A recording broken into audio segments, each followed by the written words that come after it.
Once the Turkish-speaking Muslims conquer Delhi and there are Turkic dynasties in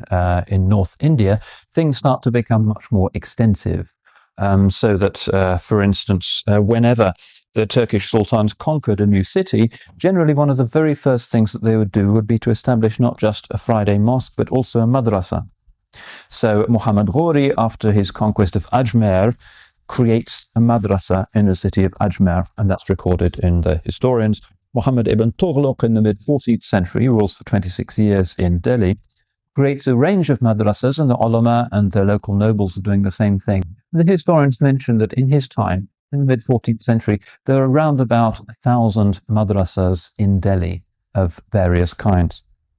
What we don't have, this is another way of comparing the tradition of Muslim scholarship in the subcontinent with the tradition elsewhere, is a very ancient institution that continues to this day. Something like Al-Azhar, for instance, or al-Qarawiyyīn, those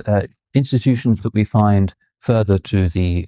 west in the Islamic world, they tend not to exist, and the great institutions that exist today in the subcontinent are usually no more than 100 years old, 200 years old, and even something like the Firangi Mahal tradition didn't really originate as a madrasa or an institution as such, still less as a university, but rather the Firangi Mahal tradition, when it began, was essentially scholars teaching in their houses or in the houses of noblemen in Lucknow and some of the surrounding cities that were connected to Lucknow. And that's one of the features that we find recurrently in Muslim scholarship in the subcontinent, teaching in houses.